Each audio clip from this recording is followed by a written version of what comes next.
Hi, Don.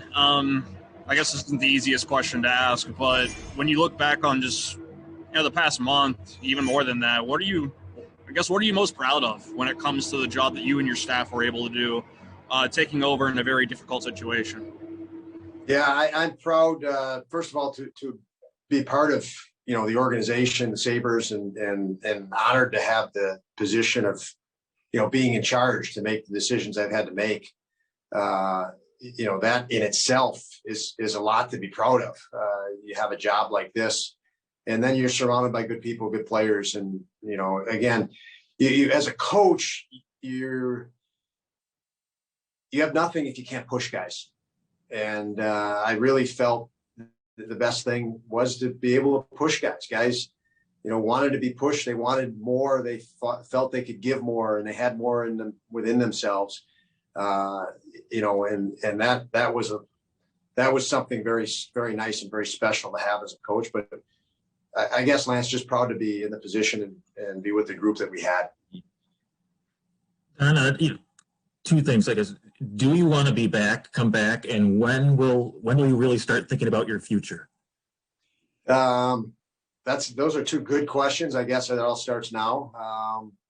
We'll close out the year here. We'll sit down tomorrow and talk more. I will with Kevin on the season and what, our players, our team, those sorts of things, as I have, pretty much every day in the last bit.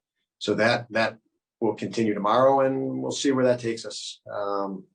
Again, it's hard to just let go of what just happened. I'm still thinking about our game today, the preparation that went into it. I thought our guys did an incredible job with adjustments. We were too loose the other day. We talked about playing too much like pond hockey the other day, and we tightened things up. Played, again, we made a lot of improvements, and I was very proud of them for that. So all of that's on my mind. I can't even go anywhere else, actually. You just talked about the improvement in this game, and how proud of you. I mean, I've watched pro sports a long time, and sometimes that last game can turn into a debacle. The players aren't into it. They're like, the season's over, forget it. Your guys didn't do that. They came out and played their hardest and really decided they wanted to play a lot better than they did in the last game. How proud does that make you, just to your team in general, that, hey, they played it right till the final whistle? That's something to be very proud of as a coach. You hand it off to your team, and they're going to respond or not. And yesterday's practice was a real good indication that they were very engaged. I mean, they were intense in practice yesterday, intense about practice. And you could see it in the preparation today. We outlined changes that we felt we needed to make to tighten things up and to not give them all the confidence we gave them the other night, and allow the crowd to get into it, and too many momentum swings. So when you laid that out, it's not a real attractive game plan and strategy, because you're not talking about scoring and scoring and scoring. But we certainly didn't say we're not scoring. Unfortunately, that happened. But yeah, I give our guys a tremendous amount of credit for dialing in today and the adjustments that needed to be made, and we still generated chances that we just didn't convert on. John Worrell, the standings will always be the standings in time immemorial. Do you see this as a last place team, given where you guys have finished and how you guys finished? Well, there's lots of ways to look at that, John. I've gone all the way to a championship and lost, and it's no different than this. It's probably more miserable in some points, because you're so damn close that you second guess and question everything you did up to that point, as a team, as a coach, as an organization. So there's only one team that's going to be happy at the end of this year. Some teams are in, at the end of it, it'll be, they thought they had a chance and they didn't. We focused on what we needed to. And I mentioned that when I took over.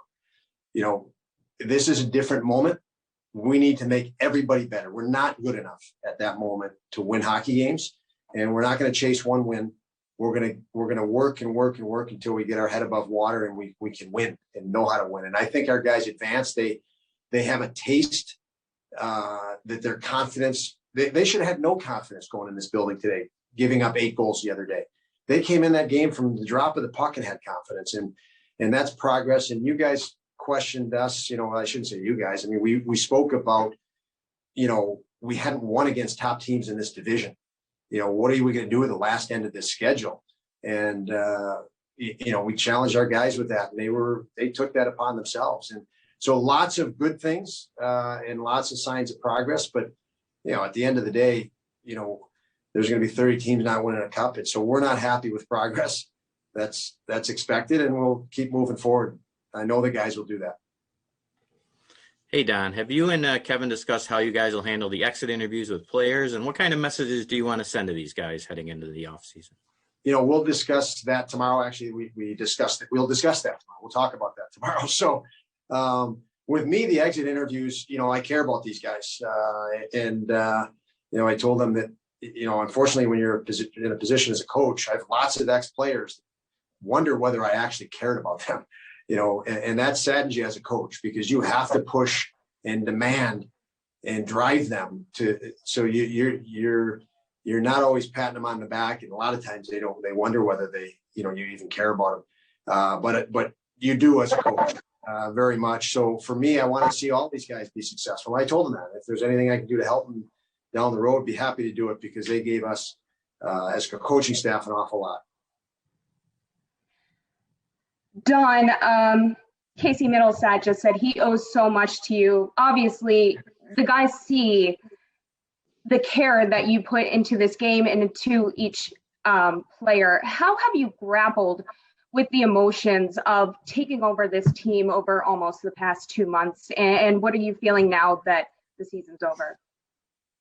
Yeah, first of all, I don't feel it's over yet. It may hit me tomorrow. I may go into a depression, I guess. But it's still hard to leave that game behind. You feel bad. I feel bad for our guys. I felt great for Michael Hauser and bad for him in the same sense. He stopped every puck shot at him, and one goes off a guy's body and goes in. But he played a great game.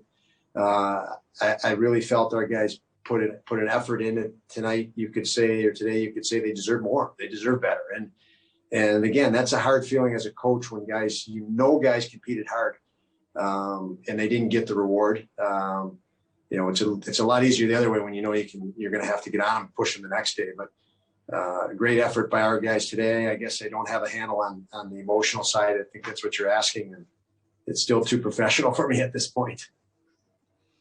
Don, did that walk from the bench down the tunnel after the game feel any different today? I mean, do you find yourself sort of savoring the moments of the day, I guess is the best way to put it? No, actually, no. As I said, I have a deep respect for being in the position I'm in, but I don't really like emotional highs or lows and drama. It just doesn't work for me. This is still a business, and like I said, I felt what I felt for the players. It's not, maybe tomorrow I'll feel stuff for myself, but it's too hard at this point to feel anything in that regard. We're all set, Don. Thank you. Okay. Thank you, guys.